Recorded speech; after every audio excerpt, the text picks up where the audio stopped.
నమస్తే, welcome to citizens pulse. నేను మీ రాజేష్. తెలంగాణలో ప్రతిరోజు ఏదో ఒక దగ్గర భూమిని లాక్కుంటోంది ప్రభుత్వం. సో ఈ నేపథ్యంలో భారీ స్థాయిలో ఉద్రిక్తత వాతావరణాలు నెలకొంటూ ఉన్నాయి. రీసెంట్గా ఫ్యూచర్ సిటీలో ప్రతినిత్యం అదే జరుగుతోంది.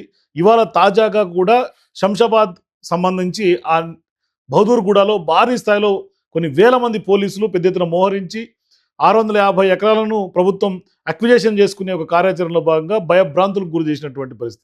పెద్ద ఎత్తున హైడ్రాకు సంబంధించినటువంటి అధికారులు, పోలీసులు, ఆర్మీ లాగా వెళ్ళి ఒక యుద్ధ వాతావరణాన్ని సృష్టించినటువంటి నేపథ్యం. ఎందుకు ప్రభుత్వం ఇవాళ ల్యాండ్ అక్విజేషన్ల విషయంలో ఇంత మొండి వైఖరి అవలంబిస్తోంది? మరోవైపు రైతులను మేము భూములు ఇవ్వం మొర్రో అంటే కూడా బలవంతంగా లాక్కునే ఒక కార్యాచరణకు ఎందుకు దిగుతోంది? ఒకవైపు పరిగిలో తీసుకున్నా, లేదంటే శంషాబాద్లో తీసుకున్నా, ఆదిలాబాద్లో తీసుకున్నా, తెలంగాణ నలుమూలలు కూడా ఇటువంటి సమస్యలు ఎక్కువగా కనిపిస్తున్నాయి. మరి ల్యాండ్ అక్విజేషన్ విషయంలో ఎందుకు రేవంత్ రెడ్డి గారు తప్పుటడుగు ఏమన్నా వేస్తున్నాడా? ఎందుకంటే లగచర్ల నుంచి మొదలుకుంటే ఇప్పటిదాకా అన్ని సిచ్యువేషన్స్లో కూడా ఉద్రిక్తత వాతావరణం నెలకొంటున్నటువంటి నేపథ్యం, ప్రజలందరూ కూడా తిరుగుబాటుకి గురి చేస్తున్నటువంటి సిచ్యువేషన్స్ ఉన్నాయి. కాబట్టి ఇవన్నీ కూడా మాట్లాడదాం. మనతో పాటు రాజకీయ నిపుణులు, విశ్లేషకులు కొత్త రవీంద్రబాబు గారు మనతో పాటు జాయిన్ అవుతున్నారు. డిస్కస్ చేద్దాం. సార్ నమస్తే. రవీంద్రబాబు. నమస్తే సార్, లగచర్ల విషయం నుంచి మొదలుకుంటే ఇప్పటిదాకా ఇవాళ ఉదయం శంషాబాద్ దాకా పెద్ద ఎత్తున ఒక ఉద్రిక్తత వాతావరణం. గతంలో అధికారులు మీద తిరగబడినటువంటి సందర్భాలు ఉన్నాయి.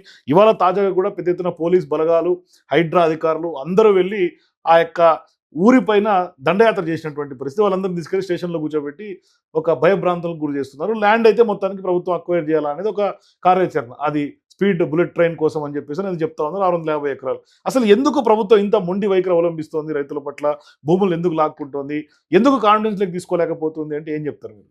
మీరు చెప్పిన ఇంట్రోలో స్మాల్ క్లారిఫికేషన్ ఏంటంటే, నేను చిన్న మాడిఫికేషన్ చేస్తా. ఏ ప్రభుత్వం అయినా ప్రజా ప్రయోజనాలార్థం భూమిని ఎక్వైర్ చేయటం అనేది రొటీన్ గా జరిగే ప్రాసెస్. అవును, చేయకూడదు అని లేదు. చట్టాలు కూడా చెప్తున్నాయి కదా. ఎస్, యాక్టే ఉంది, land acquisition act LAAR 2013. So ఇక్కడ క్వశ్చన్ ఏంటంటే, అన్ని రాష్ట్ర ప్రభుత్వాలు, అన్ని రాష్ట్రాల్లో ఈ ప్రక్రియ సహజంగా జరుగుతూనే ఉంది ప్రజా ప్రయోజనాల అర్థం కోసం. కాబట్టి ఇక్కడ ఈ రాష్ట్రంలో, తెలంగాణలో ప్రతి చోట ల్యాండ్ అక్విజిషన్ ఎప్పుడైతే స్టార్ట్ చేస్తున్నారో అక్కడ ఎందుకు పంచాయతీ, ఎందుకు రచ్చ, ఎందుకు హైడ్రా, ఎందుకు పోలీస్ బందోబస్తు, ఎందుకు సైన్యం, ఎందుకు ఉన్న ఫలంగా పేదలు సామాను వీధిని పడేస్తున్నారు? Where went wrong, what went wrong అనేది మనం విశ్లేషణ చేయాల్సిన అవసరం ఉంది. ప్రభుత్వం వచ్చిన తర్వాత మనం సీక్వెన్స్ సిరీస్ కనుక చూసినట్టయితే, few examples we can take it. Lagacharla భూ వివాదం పెద్ద వివాదమైంది. అంత వివాదంగా ఎందుకు తయారైంది ల్యాండ్ అక్విజిషన్? ఒకటి. రెండోది, ఈ గాంధీ సరోవర్ ప్రాజెక్ట్ పేరుతో అక్కడ అపార్ట్మెంట్ వాసుల దగ్గర భారీ ఎత్తున రచ్చకు దారితీసింది.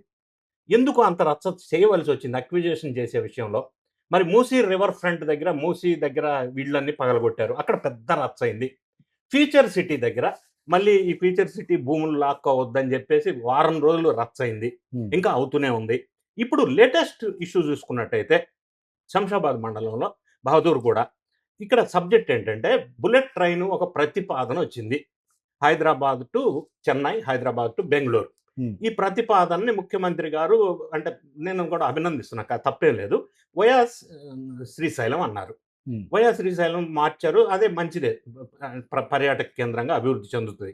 దానివల్ల బహదూర్గూడలో 650 ఎకరాలు ఎక్వైర్ చేయాలని డిసైడ్ చేశారు. నంబర్ 1. అది సర్వే నంబర్ 28, సర్వే నంబర్ 62, ఈ రెండు సర్వే నంబర్లో 650 ఏకర్స్. ఆ ఎక్విజిషన్ విషయంగా 6 రోజుల నుంచి వీధి పోరాటాలు, ఘోరంగా రచ్చ రచ్చ, ఎందుకు లొల్లి, ఎందుకు పంచాయతీ, ఎందుకు ఏడుస్తున్నారు భూమి ఇవ్వటానికి అంటే, వాళ్ళు చెబుతుంది ఏంటంటే, బుల్లెట్ ట్రైన్ ప్రాజెక్ట్ అనేది ప్రభుత్వం వారి లెక్కల ప్రకారంగా మినిమం 10 years పడుతుంది. నంబర్ 1 పట్టొచ్చు, ప్రాజెక్ట్స్ అనేది it takes its long time. అయితే ఇక్కడ వాళ్ళు క్వశ్చన్ చేస్తున్న అంశం మనం రియాలిటీగా ఆలోచించాలి. హ్యుమానిటేరియన్ గ్రౌండ్స్లో ప్రాజెక్ట్ ఎప్పుడు వస్తుందా రాని, మాకు ఏమిస్తారు అనేది క్లారిటీ ఎందుకు ఇవ్వరు?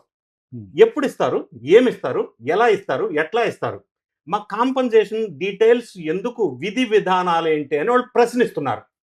అంటే ఒక ల్యాండ్ అక్విజిషన్ విషయంలో విధి విధానాలు లేకుండా, ఒక పాలసీ లేకుండా, ఒక క్లారిటీ లేకుండా, ఒక కన్విన్సింగ్ లేకుండా, ఒక కన్సెన్సస్ లేకుండా, ఎప్పుడు అనిపిస్తే అప్పుడు, ఎక్కడ అనిపిస్తే అప్పుడు ఉన్న ఫలంగా రోడ్డును పడేసి భూమి లాక్కోవటం అనేది ఏ విధంగా సహజ న్యాయ సూత్రాలకి ఇది విరుద్ధం కాదా?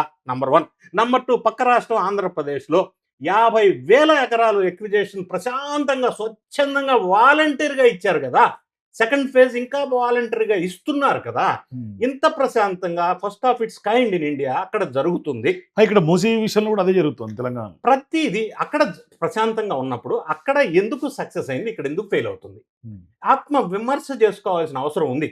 గతంలో కూడా నేను చాలా ఛానల్స్లో చెప్పాను, వేర్ వెంట్ రాంగ్, ఎందుకు బాధితుల నుంచి వీళ్ళు ఎందుకు కన్సెన్సస్ తీసుకోలేదు? అంటే ఈ రోజు కూడా ఒక మంత్రి నేను ఇంత ఇస్తామంటాడు, ఇంకొక ఆయన ఆలోచిస్తామంటాడు, ఇంకొక ఆయన మాట్లాడుతున్నాం అంటాడు. అధికారులు ఒకటి చెప్తారు, మంత్రులు ఒకటి చెప్తారు, ముఖ్యమంత్రి ఒకటి చెప్తారు. మంత్రులు కూడా రకరకాల వెర్షన్స్. అంటే ఒక క్లారిటీ, ఒక డెసిషన్ ఎక్వైర్ చేయాలనుకున్నప్పుడు విధి విధానాలు లేకుండా, పాలసీ ఫ్రేమ్ చేయకుండా గుడ్డెద్దు చేలో పడ్డట్టుగా అక్విజేషన్ చేయాలి అని అంటే బాధితుల ఆవేదనలో అర్థం ఉంది కదా. మరి అది ఎందుకు ఫుల్ఫిల్ చేయట్లేదు అంటే అనుభవ రాహిత్యము అని నేను అనట్లా. ఈ మంత్రులకి లేకపోయినా అధికారులు గైడ్ చేయాలి కదా. వాళ్ళ గైడెన్స్, వాళ్ళ ఎక్స్పర్టైజ్ తీసుకోవాలి కదా. మరి ఇక్కడ ఎందుకు ఈ పంచాయతీ జరుగుతుంది? గతంలో అదే ప్రాంతంలో ఫీచర్ సిటీ విషయంలో కూడా ఇదే పంచాయతీ లొల్లైంది. రీజనల్ రింగ్ రోడ్డు విషయంలో కూడా మళ్ళీ ఇదే పంచాయతీ అయింది. ఇంకా ఎన్నిసార్లు ఎక్కడ ఎక్వైర్ చేయక ఒక సాట ఫెయిల్ అయినప్పుడు next time where went wrong అనేది ఆత్మ విమర్శన చేసుకొని దాన్ని సరిదిద్దుకునే ప్రయత్నం చేయకుండా ఫోర్స్ఫుల్గా నిన్ను ఈ లాగేస్తాం అని హైడ్రా పేరు చెప్పి భయపెట్టడం కరెక్టా? ఎందుకు కన్విన్స్ చేయట్లేదు? నంబర్ 1. ఇవాళ అసలు మామూలుగా హైడ్రా అనేది కేవలం గవర్నమెంట్ ల్యాండ్స్ ప్రొటెక్షన్స్ కోసమో, లేక్ ప్రొటెక్షన్ కోసమో, లేకుంటే డిజాస్టర్ మేనేజ్మెంట్ కోసం, ఇటువంటి ఎక్విజేషన్ల పార్ట్లో హైడ్రా ఎందుకు ఇన్వాల్వ్ అవుతుంది, ప్రభుత్వం ఎందుకు హైడ్రాను వాడుతుంది అనేది కూడా ప్రధానమైనటువంటి ప్రశ్న. హైడ్రా అనే ఒక భూతం లాంటి ఒక దాన్ని చూపించి ఇటువంటి ఇప్పుడు ఇదే బదులు కూడా తీసుకుందాం. అక్కడ హైడ్రాకి ఏంటి సంబంధం? అది ప్రభుత్వ భూమి కాదు హైడ్రా ప్రొటెక్ట్ చేయడానికి, అది లేకు కాదు హైడ్రా ప్రొటెక్ట్ చేయడానికి, అది ఎఫ్టిఎల్ కాదు హైడ్రా ప్రొటెక్ట్ చేయడానికి. What way HYDRAA is involved in this అంటే హైడ్రా పేరు చెప్పి భయభ్రాంతుల్ని చేసేసి భూమి, వాళ్ళ సొంత భూమి ఎట్లా లాక్కుంటారండి? లాక్కునే ముందు వాళ్ళని స్టేక్ హోల్డర్స్ ఉంటారు. అది రాజకీయ పార్టీలు కావచ్చు, ప్రతిపక్ష పార్టీలు కావచ్చు, ఆ బాధితులు కావచ్చు, వాళ్ళందరికీ ఎక్స్ప్లెయిన్ చేసి కన్విన్స్లో తీసుకొని స్వచ్ఛందంగా తీసుకోవాలి కదా. అంటే ఒక పాలసీ లేదు, అంటే గుడ్డెద్దు చేయాలి. అట్లా ఎందుకు చేయవలసి వస్తుంది? ఎందుకు రియలైజ్ అవ్వట్లేదు? ప్రతి విషయంలో ల్యాండ్ ఎక్విజేషన్ విషయంలో ఎందుకు ఈ రాష్ట్రంలోనే పంచాయతీ జరుగుతుంది? సో ఎందుకు జరుగుతుందంటే ఏం చెప్తారు సార్? అవగాహన సరిగా లేక, తొందరపాటు చర్యల వల్ల, అంటే వేరే వాళ్ళు చెప్పిన సలహాని పాటించకపోవటం వల్ల, లేదా సలహా ఇచ్చేవాళ్ళు సరిగా సలహా ఇవ్వకపోవటం వల్ల, లేదా అహంకార ధోరణ, లేదా అధికారం ఉంది అనే పవర్ని యూటిలైజ్ చేసుకొని ఎందుకు ఇవ్వరు అనే ధోరణియా? ఇది ఏదైనప్పటికీ కూడా ప్రజా సంక్షేమం అంటే హిట్లర్ ఇన్స్పిరేషన్ తో అని రేవంత్ రెడ్డి గారు గతంలో వ్యాఖ్యలు చేశారు కాబట్టి వాళ్ళ హిట్లర్ పాలనలో ఇట్లే ఉంటుందని అనుకోవాలా? అంటే ఆయన చెప్పిన మాట ప్రకారం మరి హిట్లర్ ఇన్స్పిరేషన్ తీసుకుంటే మరి ఇప్పుడు చేస్తుంది అయితే అదే ఇన్స్పిరేషన్ లాగా అనిపిస్తుంది. వీటన్నిటిని పక్కన పెట్టి దుర్భాషలు ఆడటం, నోటికి ఏదొస్తే అది మాట్లాడటం, అది ఎవరైనా సరే ప్రతిపక్ష నాయకుడైనా బాధితులైనా, అంటే ఈ విధంగా భయాందోళనకి గురి చేసి పరిపాలించటం అనేది హిట్లర్కే సాధ్యం. కానీ గతంలో రేవంత్ రెడ్డి గారు ప్రతిపక్షంలో ఉన్నప్పుడు ఆయన చాలా మాటలు చెప్పాడు. అప్పట్లో ఏది జరిగినా కూడా మల్లన్న సాగర్ విషయం తీసుకుంటే ఆయన డైరెక్ట్గా పోరాటంలో దిగినటువంటి వ్యక్తి ఆయన. కనీసం ఆ రోజు ప్రజా ప్రయోజనార్థం ఆనాడు ఎక్స్ప్లెయిన్ చేసి మొత్తం తీసుకుంటే కూడా పెద్ద ఎత్తున ఉద్యమం చేసినటువంటి వ్యక్తి వాళ్ళు ఎందుకు ఆయన ప్రభుత్వంలోకి వచ్చినాక ఆ విధంగా చేస్తున్నాడు అనేది అంత చిక్కట్లు అసలు ఎవరికి కూడా. ఇప్పుడు ఆ రోజు మల్లన్న సాగర్ బాధితుల నిర్వాహకత్వ విషయంలో కూడా కొంత ఇష్యూస్ వచ్చినాయి.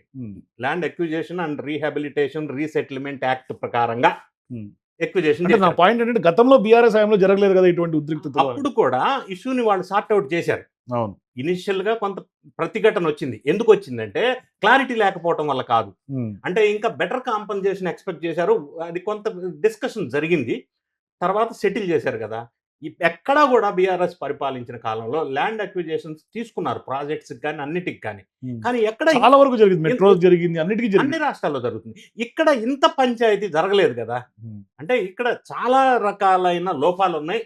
ఆ లోపాలని సరిదిద్దు కాకుండా పరిపాలన ఇట్లా బెదిరించి పరిపాలన చేస్తాం అనే ధోరణి, ఆ ధోరణి మంచిది కాదు ప్రజాస్వామ్య వ్యవస్థలో. అది రియలైజ్ అవ్వాల్సిన అవసరం ఉంది, ఖచ్చితంగా ఉంది. కానీ కాంగ్రెస్ పార్టీ మొహమ్మద్ కి దుకాన్ అని రాహుల్ గాంధీ జాతీయ స్థాయిలో చెప్తుంటారు. కానీ ఇవాళ ఇక్కడ జరుగుతున్నటువంటి తీరు పరిణామాలు చూస్తుంటే మొహమ్మద్ కి దుకాన్ ఉందా, లేకుంటే ఇంత విద్వేషపూరితమైనటువంటి ఒక బుల్డోజ్ పరిపాలన నడుస్తున్నటువంటి క్రమంలో అనగదొక్కే విధానాలు, లేకుంటే ఇంత భయభ్రాంతులకు గురి చేస్తుంటే ఇక మొహమ్మద్ ఎక్కడుంది ఇక్కడ తెలంగాణలో? ఎక్కడుంది? ఉందని ఎవరు అంటున్నారు? ఎవరు అంటల్లా. కానీ రాహుల్ గాంధీ చెప్పింది మొహబ్బత్ ఇప్పుడు మరి రాహుల్ గాంధీ చెప్పారు అంటున్నారు. ఇప్పుడు ఇన్ని సంఘటనలు రిపీటెడ్‌గా జరుగుతున్నప్పుడు మరి అధిష్టానానికి సంబంధించిన నిఘా గాని, అంటే ఇన్వాల్వ్‌మెంట్ గాని, ఇనిషియేషన్ గాని, ఇంటర్ఫియరెన్స్ గాని ఉండాల్సింది గదా! అవును. ఉండకుండా వదిలేస్తే రాష్ట్ర ప్రజలు ఇబ్బంది పడుతున్నారు అన్న విషయం కాంగ్రెస్ అధిష్టానానికి కూడా ఇంపాక్ట్ పడతది గదా! రాబోయే ఎలక్షన్స్‌లో.